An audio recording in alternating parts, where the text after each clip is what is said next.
On y va donc pour le corriger de cette première dictée qui était axée sur les homophones grammaticaux C. Ils sont très nombreux dans cette dictée, bien plus qu'ils ne le seraient dans une dictée classique. La première difficulté représente l'exception. Vous avez dû être embêté si vous avez pratiqué les tests pour savoir si c'est un déterminant, s'il faut remplacer par je me suis, car c'est ici le verbe savoir. Je vous rappelle que le sens est important pour déterminer l'orthographe d'un mot. Là, c'est bien l'action de savoir que le moindre bruit pourrait réveiller le monstre qui est faite. C'est conjugué à la troisième personne singulier, donc il sait, S-A-I-T. On aurait pu dire il savait que le moindre bruit pourrait réveiller le monstre.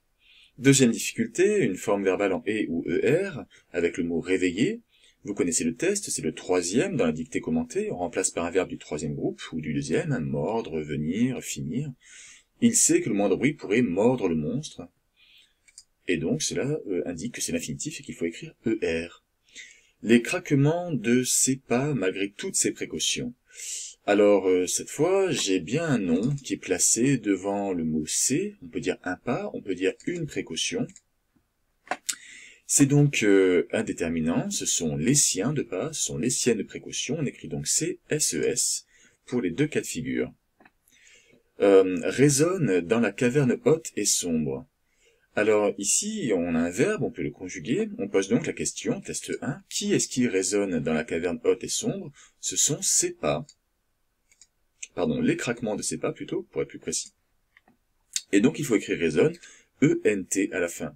Attention, celui qui aura mis un S aura eu un raisonnement très juste, mais une déduction qui lui fait commettre une erreur, S ne s'emploie jamais pour un verbe, pour marquer le pluriel en tout cas.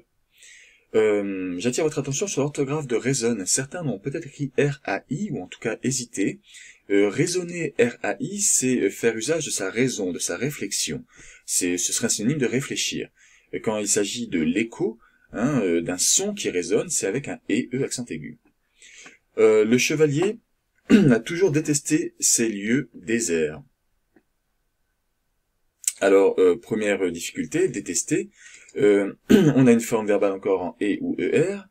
On remplace donc troisième test par mordre ou finir, ce genre de choses. Le chevalier a toujours fini, a toujours mordu. On a bien ici un participe passé, on écrit donc détester et. Ces lieux déserts.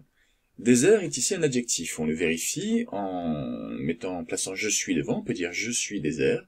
Le sens est un peu étrange, mais on sent que ça fonctionne. Deuxième test, on pose toujours la question, qui est-ce qui est désert? Et là, la réponse vient immédiatement, ce sont ces lieux. Si la réponse vient immédiatement, c'est qu'on a bon, c'est bien l'adjectif, désert s'écrit S à la fin. J'attire votre attention sur la présence du T, alors peut-être connaissez-vous l'orthographe, mais si vous aviez un doute, vous pouviez mettre, je vous rappelle, au féminin. Désert donne déserte au féminin, le T est donc obligatoire.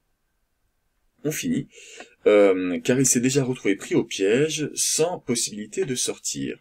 Alors, dernier homophone grammatical, il s'est déjà retrouvé, on n'a pas de nom après, on exclut donc d'emblée SES et CES, on fait le test.